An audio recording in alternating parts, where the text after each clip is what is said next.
They tried to slap that look right off my face, but I'm still grinning. And the money ain't run out yet, so I do believe I'm winning. For all the mess I was am and will be continuing, and the fun is only beginning. La la la la la la la la la la.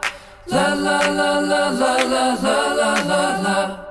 La la la la la la la la la. La la la la la la la la. Hello and welcome to Don't Bury the Lead.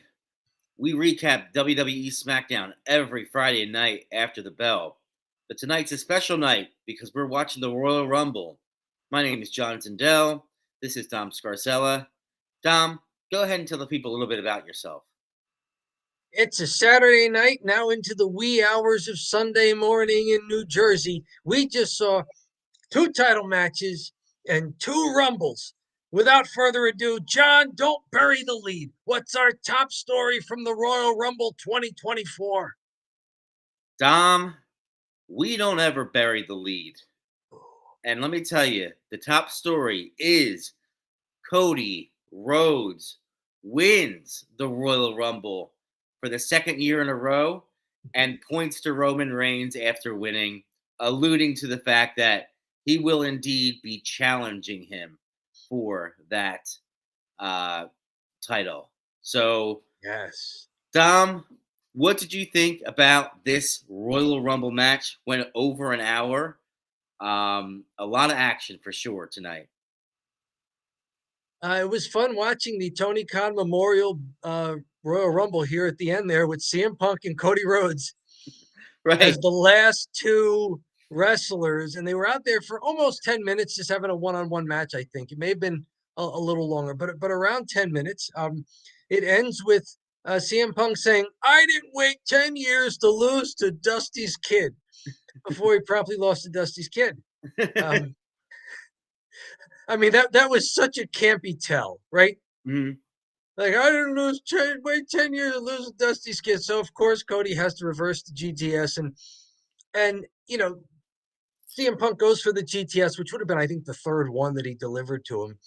But Cody just lands on his feet and holds on to Punk's knee, and then just simply throws him over the top rope to win. Right.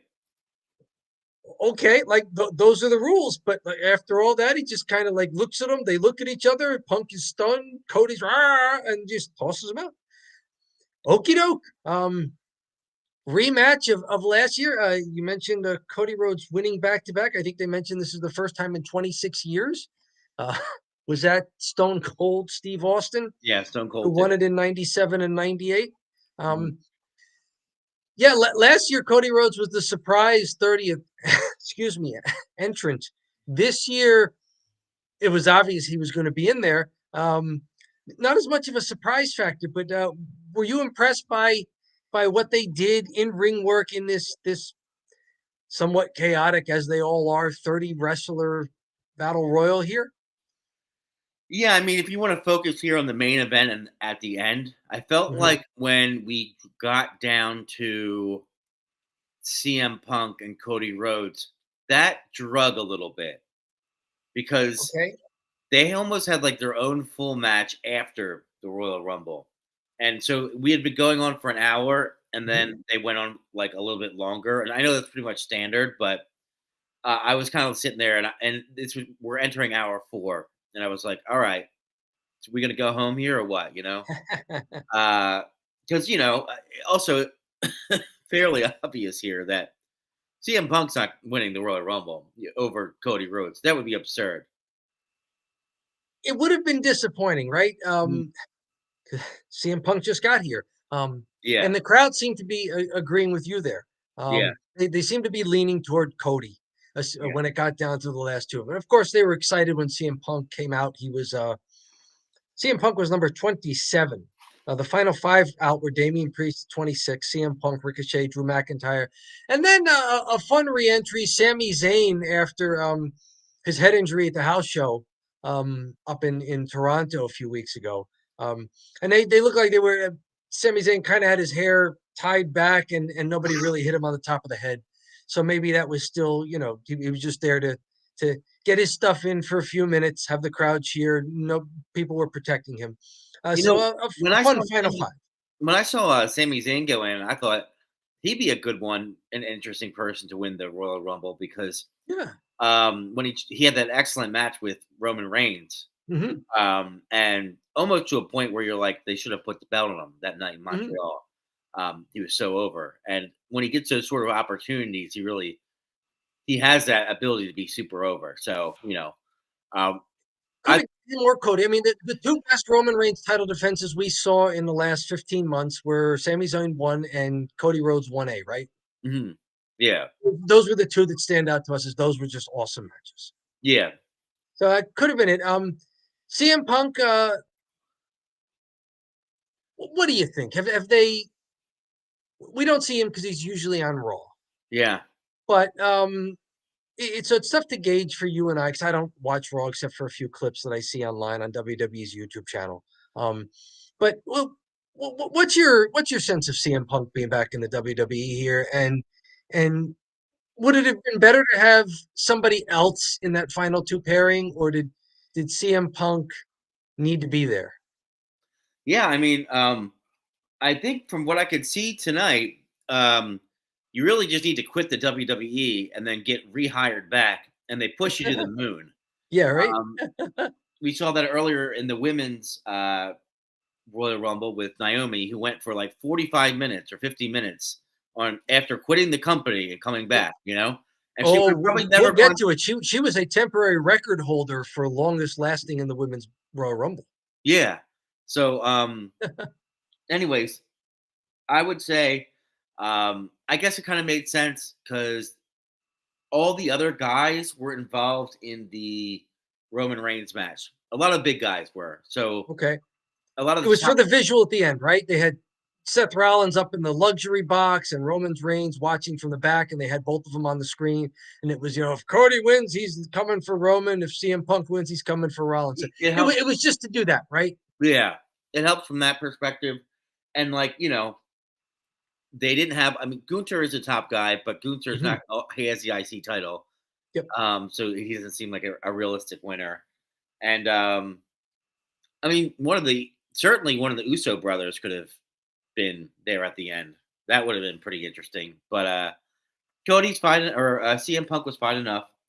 Um, Anything you liked about the Royal Rumble in general? Any spots? Any wrestlers? Let's see here. Surprised that Shinsuke Nakamura got a huge babyface reception. Yeah. I mean, he comes out, the crowd is singing the melody of his theme song. It was like Seth Rollins showed up or something. Like I'm going Shinsuke Nakamura. He's a baby face now. At least he was in Tampa.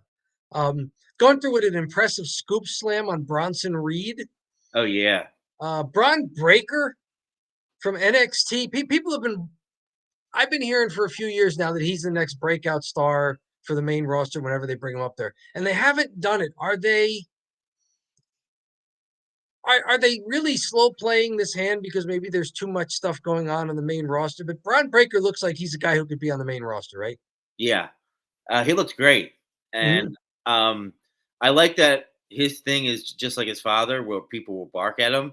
'Cause, if the crowd, Rick Steiner, yeah. if you can get the crowd counting Mhm. or cheering or doing a thing, but if they bark at you, oh yeah. Uh-huh. I mean, I'll If, bark. if if you've got your own like crowd chant, Yeah, then you've made it. and he's a little bit more like Scott with the big slams, right? He looks like Rick, but he's wrestles like Scott with all the big slams. He does. He wrestles more like Scott in the sense that he's kind of flexing a lot, Mhm. and he's more V-shaped in the upper body. Like Rick Steiner was built like a wrestler. Yeah, Like yeah, Scott yeah, Steiner was built like a bodybuilder. yeah. Braun seems to be maybe built like a bodybuilder. Right.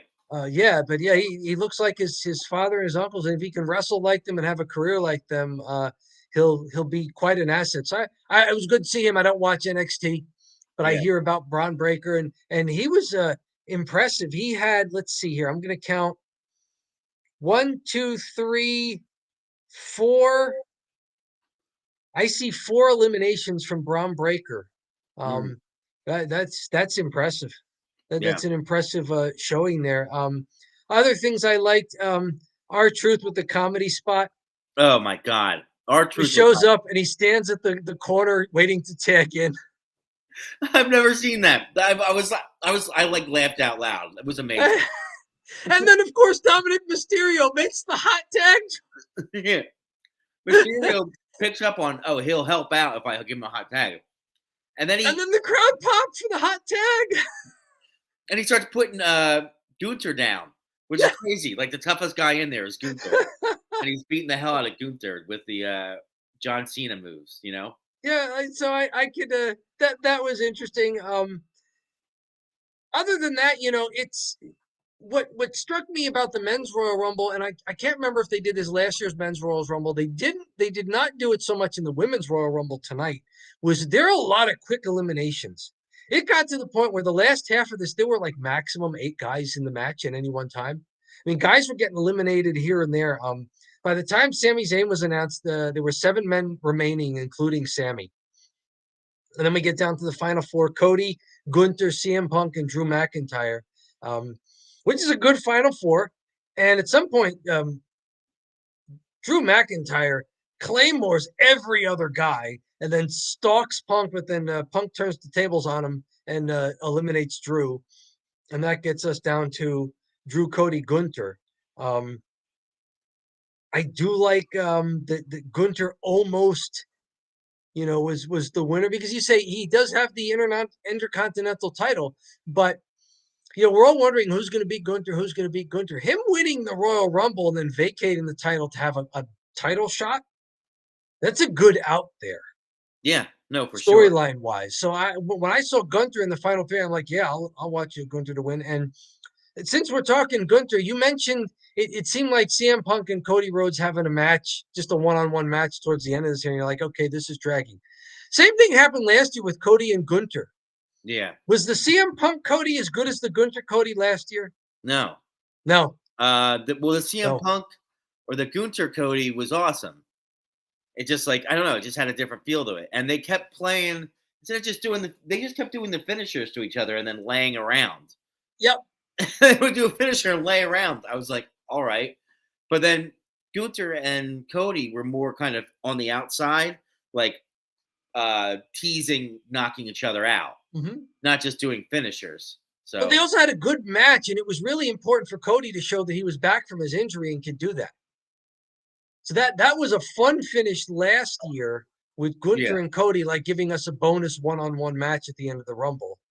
This year, it seemed like, oh, okay.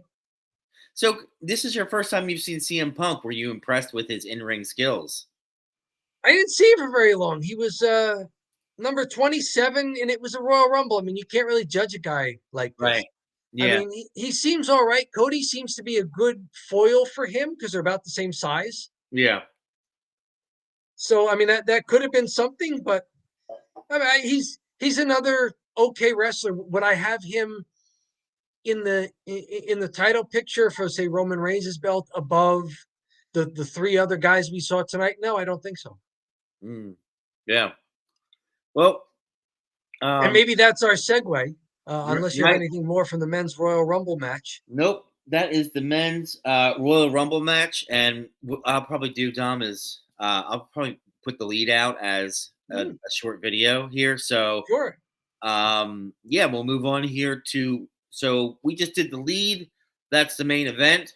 And we're going to move on to the follow, which is the rest of the show. I threw out maybe second biggest story was the undisputed WWE Universal Championship Fatal 4-Way. What do you think? You want to go there? Or is this one of the others that you like better? That one makes the most sense, right? Okay. How surprised are you that this is the second match of the night? I know. Once I saw it was the second match, it telegraphed the winner, right? Who's going to... In a sense, yeah, right? Yeah. Unless they were doing that because if somebody beats Roman, then the story is who's going to challenge the new guy? But yeah, it was weird. I mean, when was the last time a Roman Reigns title defense was not the main event of a pay-per-view, and not even the penultimate match? This wasn't even runner-up. Yeah. I feel like they should have had a lower stakes match rather than a high stakes one where you knew the ending, you know? And I know they did it last year. Well, maybe I shouldn't have wished that for that, but the The LA Knight Mountain Bray Dew Wyatt. match. Yeah, they didn't have any of that on this card, did they? I mean, everything here was supposed to matter. Yeah. Yeah, yeah. So the surprise of it going on second aside, what do you think of this match? They wrestle about 19 and a half minutes bell to bell. Roman Reigns retains, um, pinning AJ Styles after a spear like we sort of thought. Yeah, I said that in the beginning. And when we were talking about what we thought would happen, I figured AJ Styles would take the pin. Yeah, Roman Reigns Superman punches LA Knight and then spears AJ Styles for the pinfall. Pretty neat closing finish here. LA Knight did a big vertical side slam on Roman Reigns, then that jumping elbow, then stalked him for the BFT, but Roman ducked it. And he throws LA Knights into the ropes just as AJ Styles is hopping onto that top rope for a springboard maneuver. Yeah. That knocks AJ Styles off the rope. Roman then Superman punches LA Knight. That leads to the closing sequence. As AJ stumbles into the ring, he gets speared for the pinfall as Randy Orton was kind of out of it at that point. This is a fatal four-way. You never know what to expect in a fatal four-way. Most of the first 5 minutes was spent outside of the ring. They went for some of the high crowd spots early, like LA Knight bouncing people's heads off the announce table. Right. And then everybody getting side slammed into the announce table by somebody. So all of these stuff they got out of the way early and then brought it back into the ring, really. Big spots, any that you thought, and was there any spot where you thought, yeah, this could be a title change, or was it all just, waiting for the inevitable? Like, put yourself back into watching this match. Was there anything there that you said, okay, this could be a change? No, there was never any point that the false finish got me, or even close to getting me. And there's been times too when there's single matches where I'm like, oh, it might happen. Like with Sami Zayn and Roman Reigns, I was like, oh, it might happen because he was just so over. Yep. There were some spots I really like. Okay. Just want to point this out. LA Knight's the most over person in the WWE. The crowd was yaying everything he was doing the whole time. And I do have to say this, I do have to point this out, because tonight, this crowd sucked. They were quiet. They were quiet. Yeah. So this was not a good crowd. And because it wasn't a good crowd, even, like they weren't a good crowd, and then LA Knight was able to get something out of them. So that just shows you that how over he is with this with this lousy crowd. I saw it was at Tampa Bay Rays Stadium. Yeah, Tropicana Field. And I noticed earlier this season they had a playoff game and they didn't sell it out. So it just might not be big enough. I don't know what it is. If it's not a big enough area for what's supposed to be there.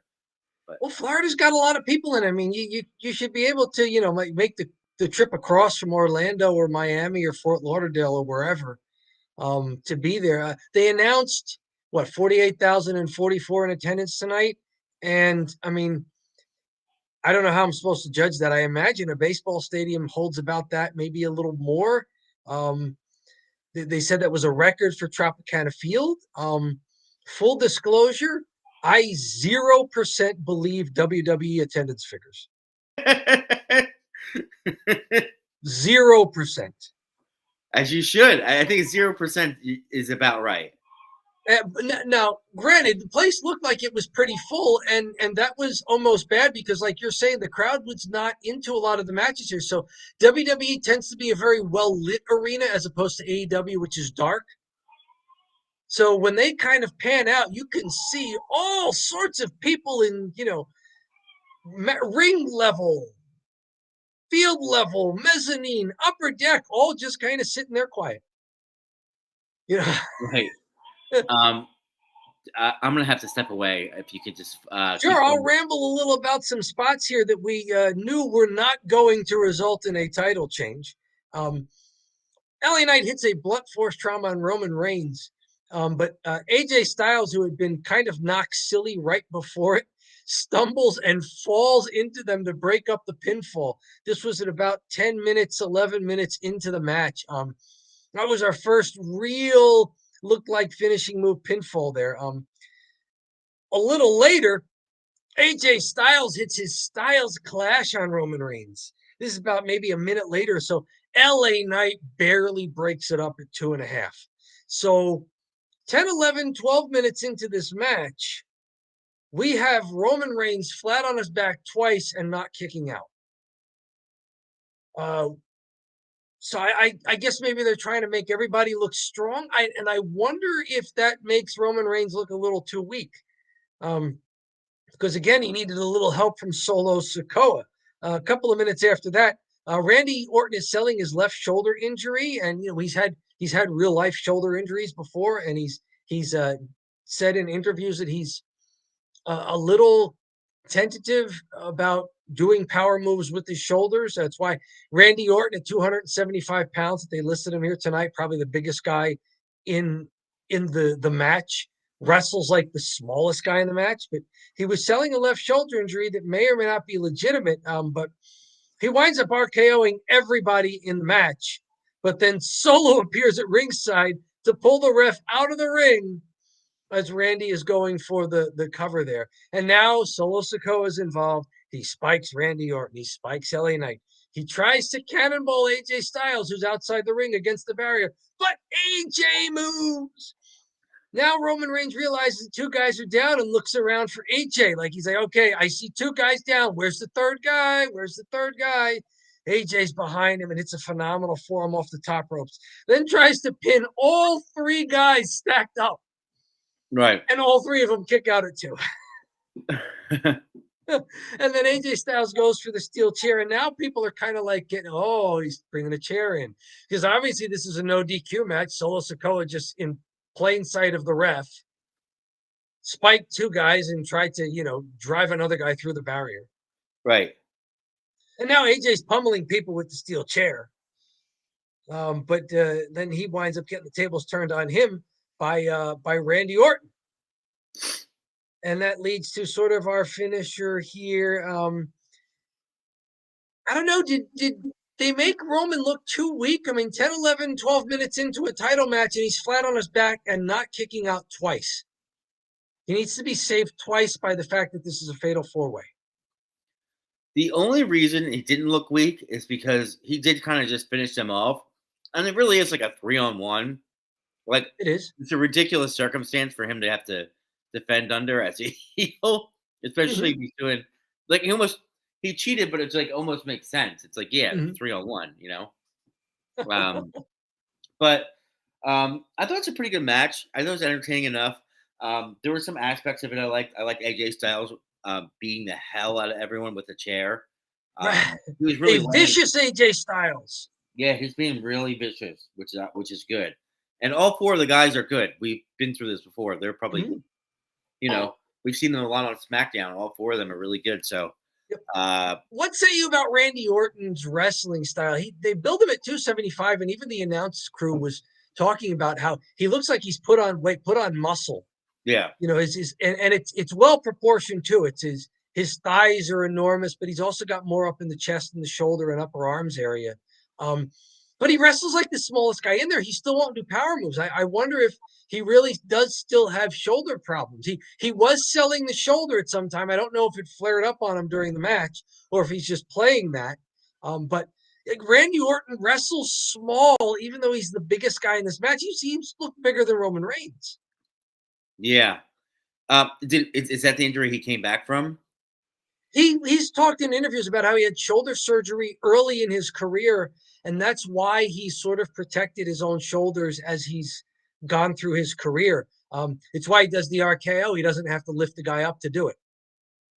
The closest he comes to a pickup slam is when he throws the guy against the ropes and then just does that snap power slam where it might as well be a hip toss. Yeah, you're right. He doesn't do a lot of big slams for such a big guy. He doesn't lift guys up. He doesn't do vertical suplexes. Mm-hmm. Well, interesting. I didn't realize that about him, but yeah. So we got Roman Reigns winning here, and where do you want to go next, Tom? Do you want to do the women's Royal Rumble, or did you want to do? You had sent something to me after the U.S. Championship match. You'd sent me a little messenger note there that just said "great finish." Why don't we talk about that other title match there? It was in about 14 minutes. Logan Paul beats Kevin Owens, and why don't you describe that finish for us for how Logan Paul retains here? Yeah, it was a little bit kind of a dusty finish. Not really, but kind of. Kevin Owens, I should say this. It's all at the end. It's a big schmoz. People are in and out. And Logan Paul gets his hands on brass knuckles. So Logan Paul's got the brass knuckles. He's about to wind up and hit him, Kevin Owens.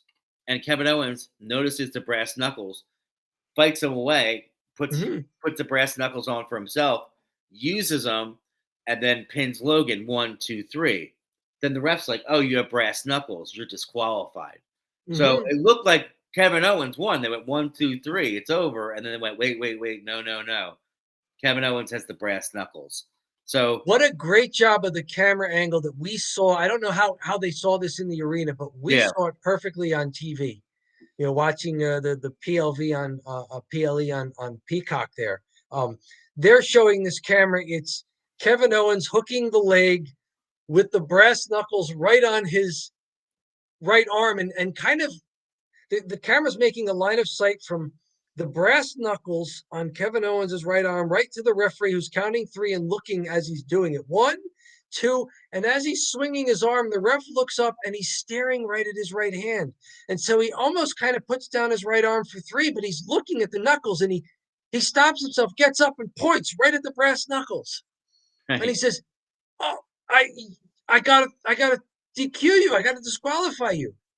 Right. You know, and at that point, Kevin Owens realizes, "Oh yeah, I left the brass knuckles on my arm," and then showed the ref as I hooked the leg. Right. You know, so yeah, a neat finish, something I haven't seen before. You forgot to mention 2 of your favorite wrestlers who were involved in the schmaz there. Grayson Waller and Austin Theory. Yes. First of all, one of Logan Paul's podcast lackeys comes out from the crowd, but security, the ref sees him, security sees him, prevents him from interfering because he had interfered to bring the brass knuckles to the ring when Logan Paul beat Rey Mysterio for the belt. Austin Theory and Grayson Waller run out to ringside to kind of and vouch for this podcast lackey and be like, "Oh yeah, he's a celebrity or whatever." And in all of that extra confusion, it's Austin Theory who slips the brass knuckles to Logan Paul. Right. So yeah, there's some allegiance there, some goodwill between Logan Paul, Grayson Waller, and Austin Theory. Post match, Kevin Owens ambushes Logan Paul, winds up putting him through the announce table. Yeah. So neat way for Logan Paul to have his first real title defense here. I thought it was good. I think it made Kevin obviously look strong, but it looked like it was back and forth, and Kevin just got outsmarted by the heel, basically. Yeah. Or accidentally really got outsmarted. So we have some people in the chat here, guys. Let us know what you think about Royal Rumble tonight as we talk about the matches. Just let us know, were they good? Were they bad? What was your favorite parts? Go ahead and let us know in the chat. So, what do you think of the unusual finish in the United States Championship match? Did you like the creativity there, or were you bummed that it wasn't a quote unquote clean finish? Tell us in the chat. Tell us in the comments if you're watching us on recording here at YouTube, where our archive is located. Tell us there. What do you think about this stuff? Because it was an unusual pay-per-view, I think, and we'll get more into this a little later. But some things to at least scratch your head about and mull over as far as how some of these matches played out with their finishes. So yes, please tell John and I down there. Yeah, there we go. Anything else from the U.S. title match that you wanted to mention? Any really cool spots from early in this match that you liked?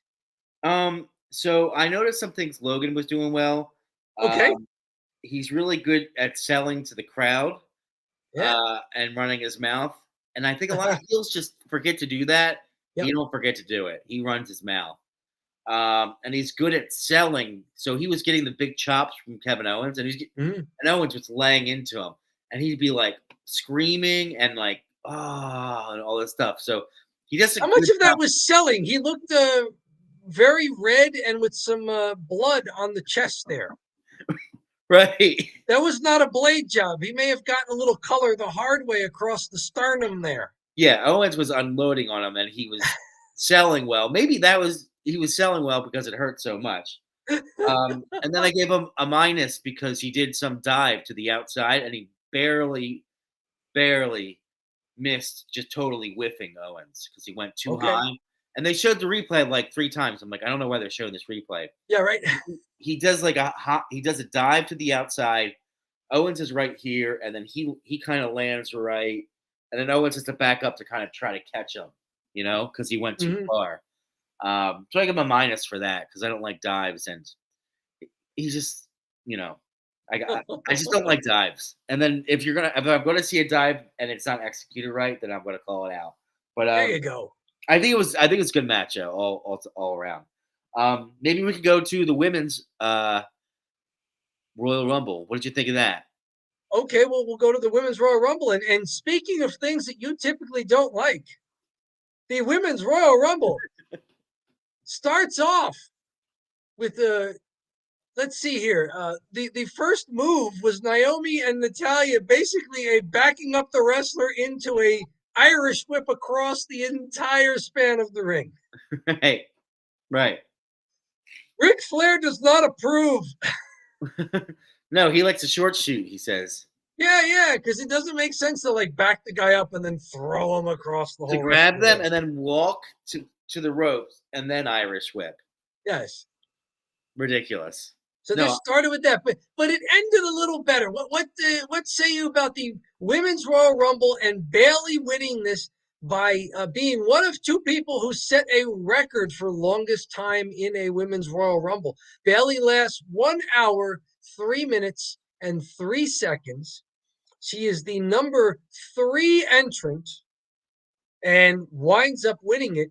Winds up getting some cheers, like a babyface reaction to Bayley. Is that people just appreciating how good she is, or are people kind of turning and want her to be babyface? Try to gauge this because it was a tough crowd all night to get a handle on. Yeah, weird crowd. It's just a weird crowd, and they were just cheering for people winning.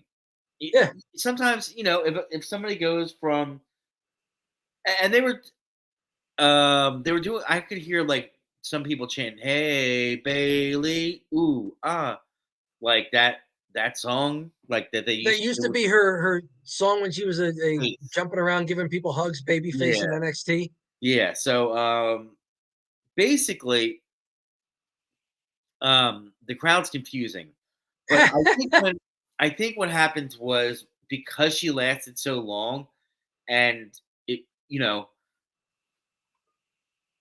because she lasted so long, and at the end of the day, she won. So you cheer for the people that win. Like usually the people that win, you just end up cheering for. We got a comment here. Good morning and blessings to you too, Mama Pam. It is morning because it is the wee hours of Sunday morning here in Southern New Jersey. All right.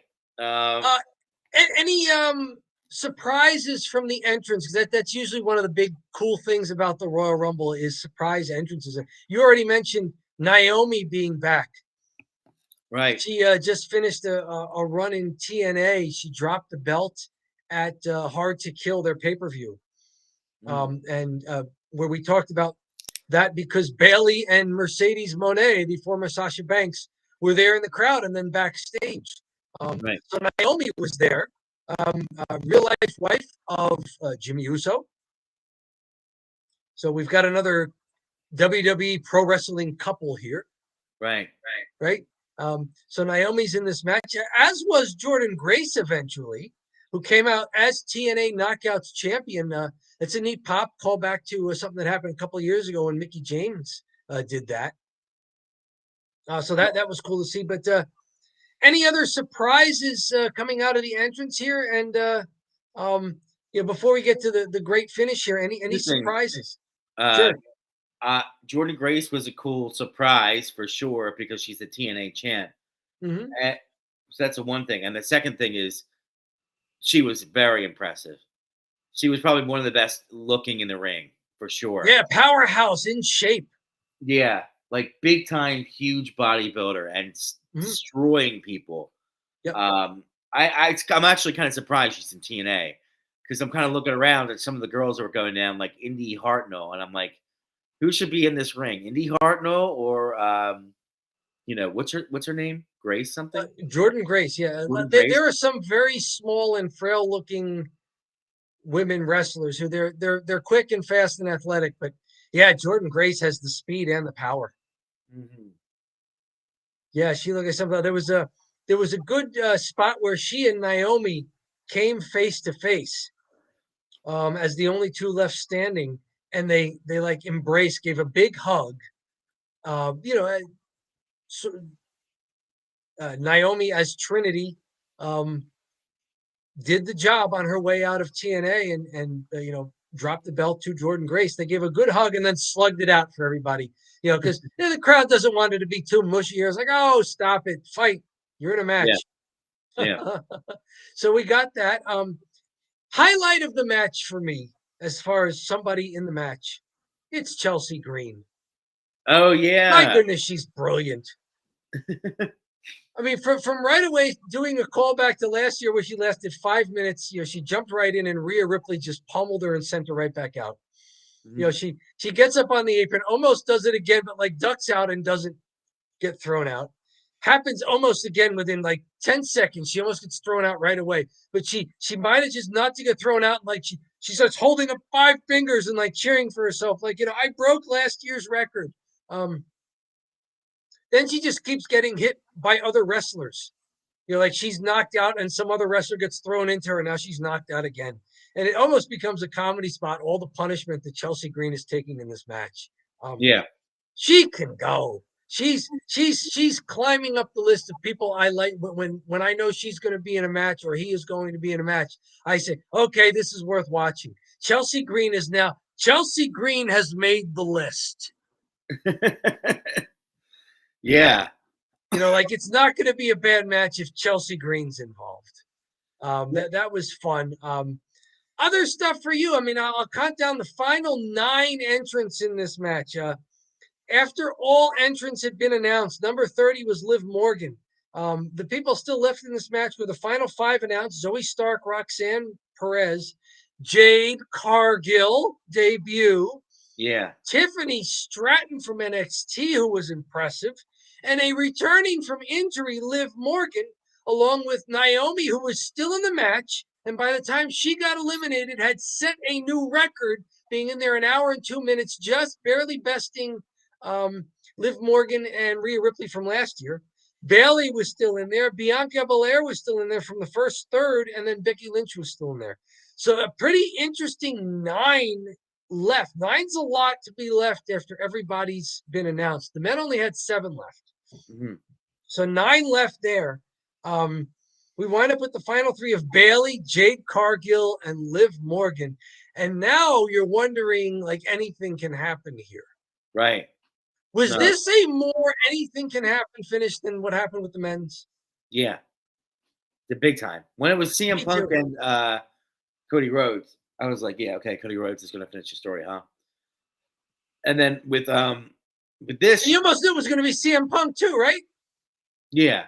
Yeah. That these 2 would be the final 2.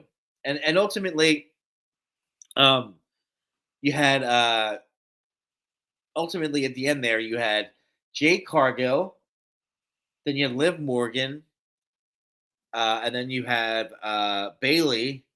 And tell me about Jade Cargill before we get to that finish. Was her debut tonight impressive, and how did she do in this match?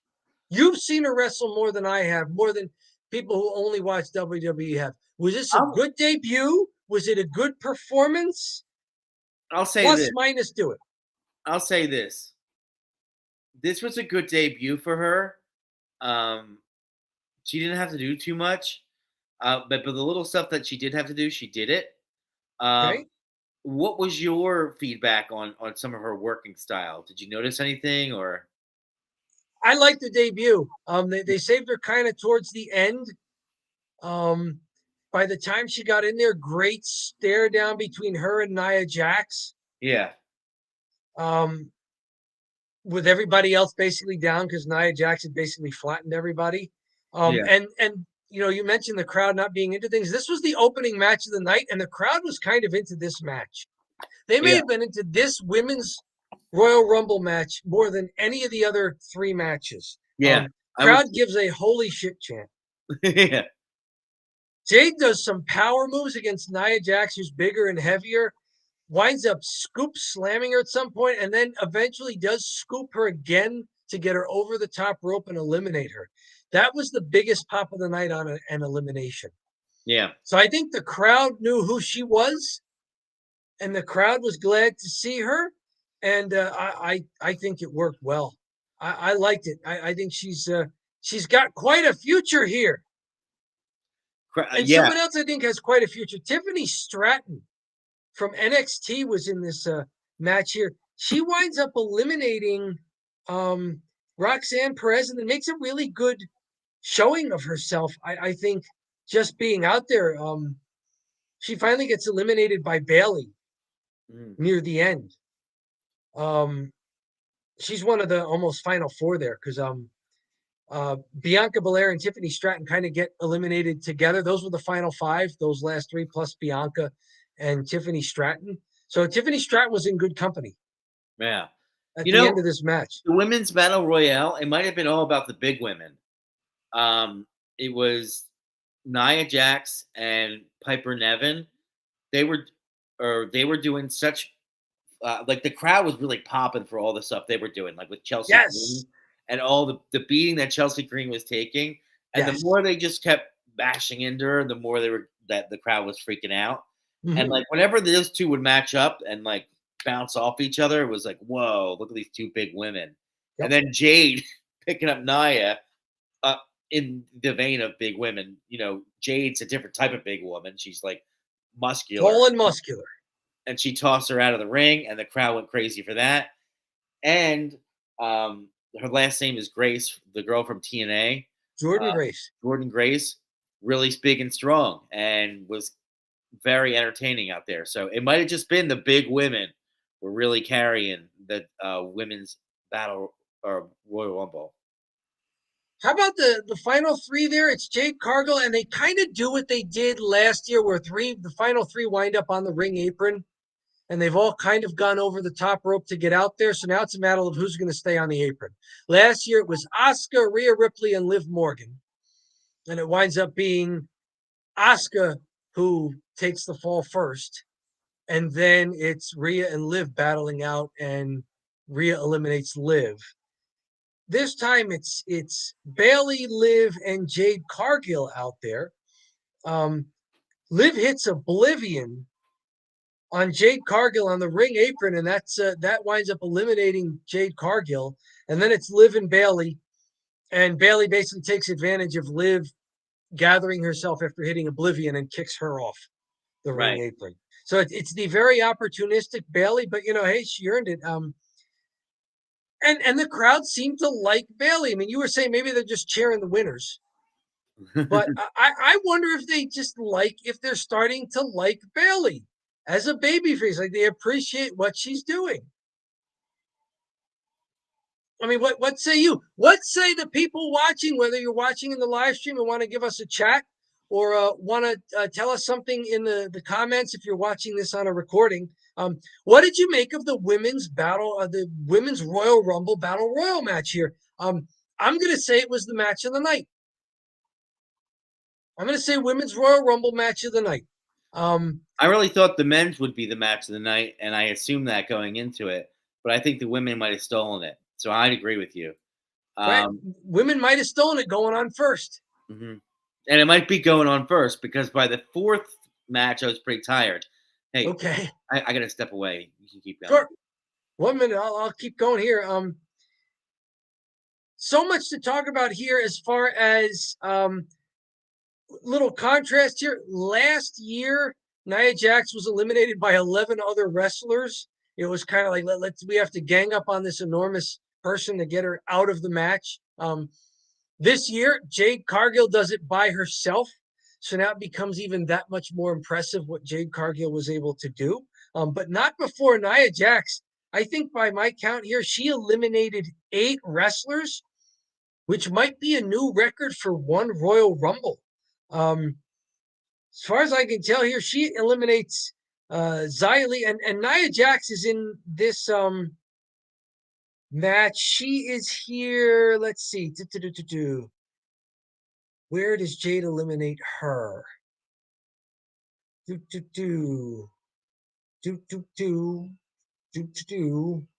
didn't write it down, but Nia was in here pretty late. She is.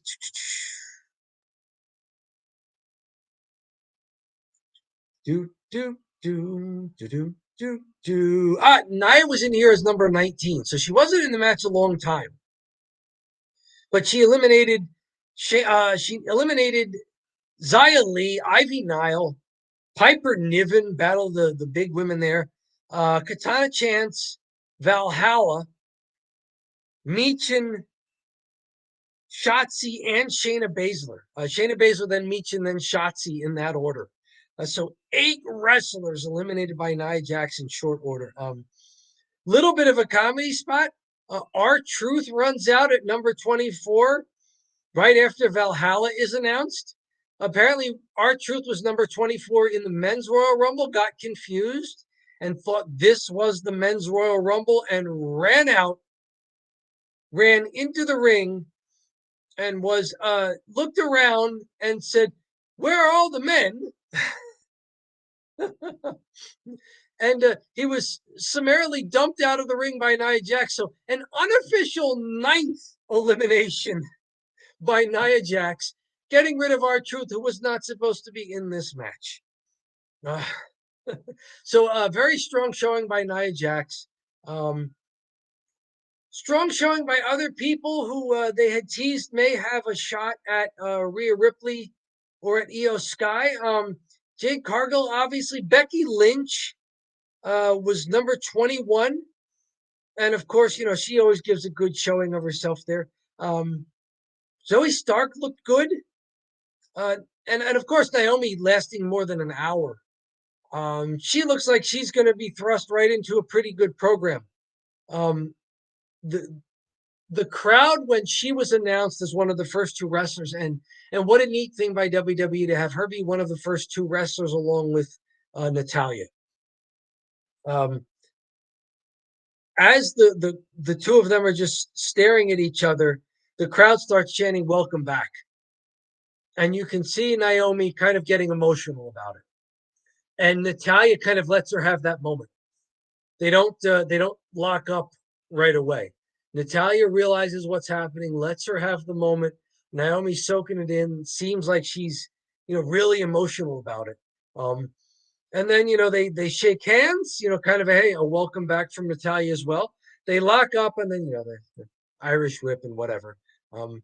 So Natalya, a good veteran to be out there with Naomi for that opener there, just for a sense of the moment, just her presence for what's going on with the wrestler in the ring, across the ring from her, and what's happening with the crowd there. So good call having Natalya in there, just to understand the moment. And wow, that was great. Sadurius Chapman, KO. Is this a Kevin Owens comment, or did his cat walk across his keyboard?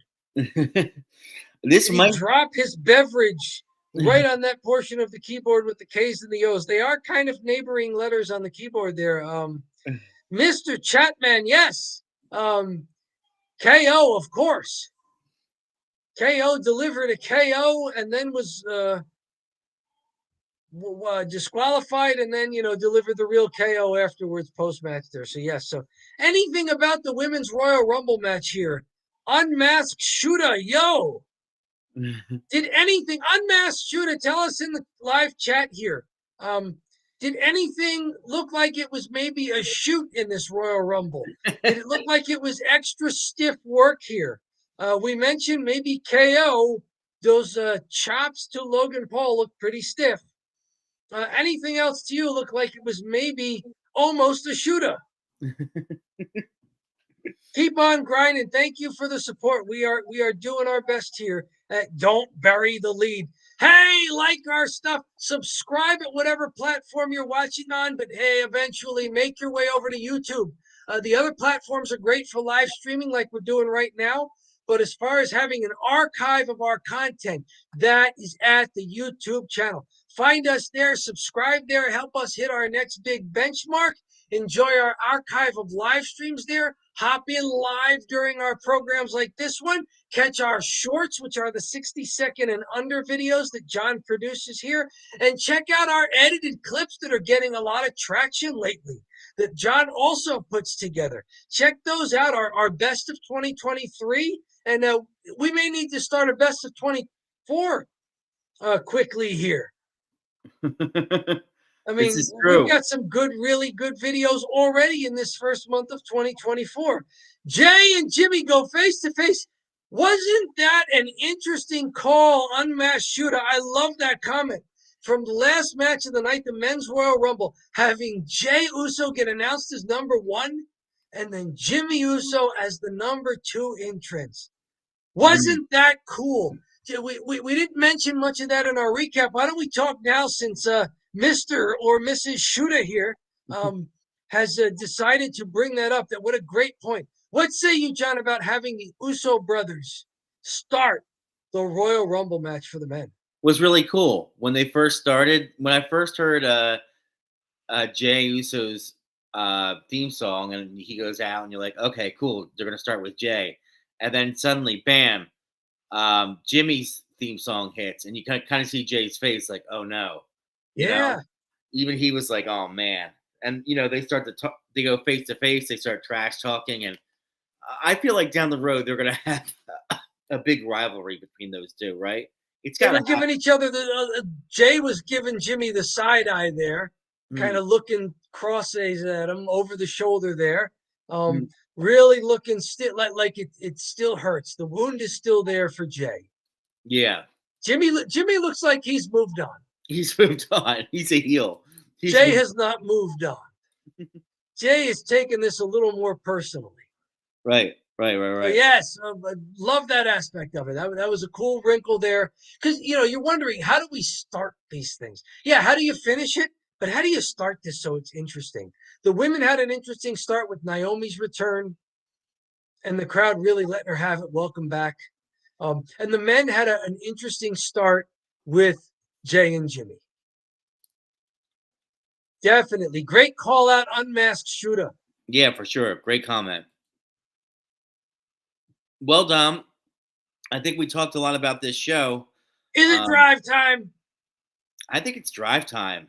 I think it's time that we distill this show down to a simple thumbs up or thumbs down in the thumb drive. There are no star ratings. There are no letter grades. There are no number grades. You are taking this college course as a pass-fail. You either get a thumbs up and you pass, or you get a thumbs down and better luck next time. That's right. Listen, we're not Dave Meltzer. We don't give out star ratings. We just say it's thumbs up or it's thumbs down. Mm-hmm. So, Dom, let me know when you're ready. I am ready, sir. I've got my Samoan spike in the ready position here for the finisher. Okay, ready. 3, 2, 1. Whoa! It was worse than last year's Royal Rumble. It was not a good universal time. I mean, we were wondering, is this Fatal 4-Way going to be a mess? And maybe the WWE didn't let it become a mess because they cut it so short. It was a rather short pay-per-view Roman Reigns title defense. I don't think it did anything for anybody in the match.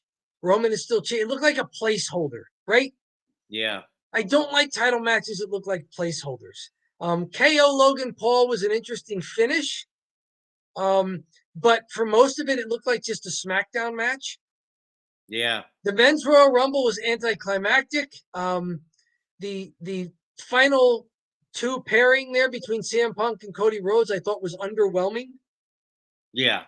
I do like Bayley. I do like Jade Cargill's debut. I do like Liv Morgan's return from injury. I do like Naomi's jump back into the company, and a little bit from Jordan Grace there. So there were spots here and there where I say, "Oh, that was cool. I like it." But knowing what the Royal Rumble can be and has been as early as last year, I cannot rate this too much. I mean, it was either almost foregone conclusion with Bayley and with CM Punk and Cody Rhodes, or it was placeholder stuff. Yeah. So Logan Paul still hasn't had a real title defense. Right. No, I think those are all good points. Am I being too harsh though? Because it was kind of an entertaining show. I'm not sitting there going, "Oh, I'm bummed that I watched this." But just knowing that this is a pay-per-view and this is one of the big four, I kind of got a thumb up or thumb down and almost on a curve there. Yeah. I can't rate this like it's a SmackDown. It's the Royal freaking Rumble. Yeah. Yeah. I gotta give it a thumbs down. I mean, I admit by the end of it, I think it went a little long. Okay. I think it was 8 to and then midnight. Yep. So and they had the whole match afterwards with Cody and CM Punk. For me, I gave it a thumbs up just because I like the Royal Rumble so much. Okay. That's a great reason to like it. Like that's the crown. That's the shining crowning jewel of WWE, right? But I'll admit, even though I gave it a thumbs up, it was a weak Royal Rumble. Because here's the things I didn't like about it. So I just like the Royal Rumble. I'm gonna like it no matter what, so I give it a thumbs up. But the reason it wasn't like a home run was the following. Crowd was dead as disco. It was a library crowd. And I don't know if that was due to the action in the ring or they just weren't reacting to things. Mm-hmm. There wasn't like really interesting people coming in that were unique, because usually the WWE does a good job of like bringing back an old guy that's like funny to bring back. Like I know none of those. Nothing like that. No. And no nostalgia pops in this Royal Rumble. No, there wasn't like Booker T, I think was in it last year. Yep. So they didn't do anything fun. Like sometimes you just want like someone that's cool and fun to come out, and then they did some NXT call-ups, which is good, and I think that those were the most interesting people. Mm-hmm. But when you see like the Miz come out, you're like, okay, it's just the Miz, Has he fallen that far? It's like, oh, it's just the Miz. Yeah. And the Rumble probably had a lot better opportunity on the men's side, but all of the good wrestlers were taken up in that 4-way match. So, the depth gets reduced for sure. Okay. Yeah. But I mean, ultimately at the end of the day, though, I thought it was good enough to give a thumbs up. But so it sounds like you started off, it was going to be thumbs up unless you saw enough to switch it. Yeah. And I started off just saying, okay, thumb in the middle, and me being a newer WWE watcher in the last year and 4 months that we've been doing this. I was sort of starting off more neutral, and so it had to impress me, especially by Royal Rumble standards. Unmasked Shooter gave us 2 comments there that you put up on the screen. Roman can't win without somebody interfering. It says can't win with somebody interfering. I think he maybe meant to say without there. Yes, you are right, and I have harped on that Roman Reigns almost looks like a weak champion. Mm-hmm. When has this guy won a match without shenanigans? I get he's a heel, and that's how heels win. But at some point, he should win a match clean. Mm-hmm. But at this point, he almost can't, because if he wins a match clean, it's going to bury the guy he beats. Yeah. Like, oh, man, you lost to Roman Reigns without interference from 2 other cousins. And then something else from Unmasked Shooter, that Dean Ambrose would have been a good surprise. Yes, he would have, especially since the title holders that the winner of the Royal Rumble would have been choosing from are each of his old Shield mates, right? Yeah.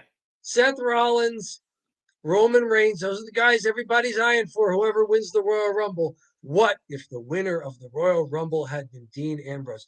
Dean Ambrose, John Moxley seems to be content, well paid, well pushed, working his style of wrestling over in AEW.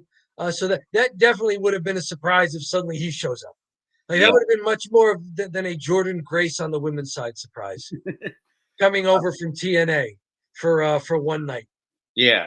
Dean But that's Ambrose, a good fantasy booking. it is kind of good fantasy booking because there is an added aspect. Dean or John Moxley just doesn't say anything about CM Punk when they ask him because he's like, I can't even get into it. He just he's like, I'm gonna he hates him. So yeah, and John Moxley also he just won a grappling tournament, which is like a submission wrestling tournament. So okay. If CM Punk tried to pull anything on him, he would get beat up by John Moxley. It's not like we saw CM Punk tonight. He doesn't look that intimidating. He looks like he's at least in shape, especially for his age. A lot of guys look in shape tonight. The 4 guys in the Fatal 4-Way. LA Knight looks like $1 million. AJ Styles looks better than he ever has. Yeah. Randy Orton looks like $1 million. Roman Reigns, I'm not going to say better than he ever has because he has been heavier and with more definition earlier in his career.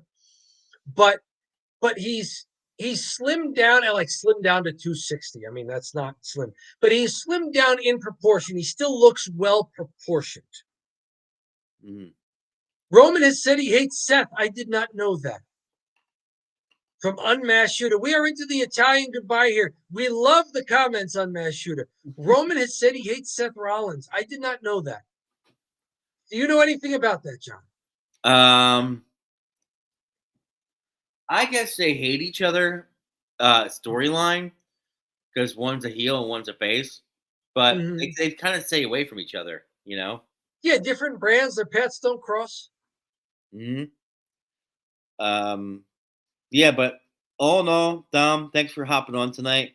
We've got a lot of people on the chat and on different platforms. So as Dom has mentioned before, go ahead and check out the YouTube channel. We have all these different videos, and it's really helpful if you guys click in and subscribe. That just helps the channel out so much because it helps us get some of our videos pushed a little more. So if you would do that, it'd be really helpful. And if you don't want to do that, that's okay too. Hope you guys liked the Royal Rumble tonight. I know it came on the heel of some ridiculous news with Vince McMahon. We have a lot of videos posted about that. So we'll see how those do. And oh, you got me. All right, thanks, man. I appreciate it. He's going to subscribe. Yeah. And Shooter, we're here every Friday night after SmackDown. So if you're bored, it's Friday night, SmackDown's over. Come on in and join the chat. You've been a lot of fun, man. Join the chat. Find us. Find our archives over there on YouTube as well. And hey, jump into the comments. So one thing we've enjoyed about making this channel is we're getting some people giving us feedback in the comments, which is fun. And they're replying to each other. We're seeing a wrestling community kind of come out of the woodworks here for Don't Bury the Lead. I like it. I read all the comments. I don't really go in and do much commenting myself. I noticed, John, that you'll use the official channel handle to reply to a lot of people in the comments there. So we are reading and we appreciate it. Even if you're critical of us, tell us you disagree with us about stuff. That's okay. Yeah. Just don't write anything that might get the channel, get a strike or banned or anything, no slurs. No slurs. That, try to do that, keep it civil for the most part. Nothing that'll get the channel banned. Thank you very much. We like doing this and we want to keep doing it. It's a lot of fun. Yeah, we don't want to get banned. All right, Dom. Well, I have a fever and a cold of some sort, and I know the only medicine is more Don't Bury the Lead cowbell. Right. Oh wait, you're not doing a bit. Okay. No, and I know you have to get up at 7:30, and I got to get up a little early myself as well. And you have already said that that's one of these things where you think you'll go to sleep, but you probably won't, and you're just gonna have to accept that you won't have a lot of sleep. I'm just gonna have to deal with it. Right. I will have to deal with it. Feel better, my friend. Everybody who's been in the chat, thank you for joining us. Everybody watching recordings or live anywhere, thank you for watching. And hey, don't bury the lead. Thanks so much, everyone. Appreciate it. Thanks, Dom. And have a great rest of your evening.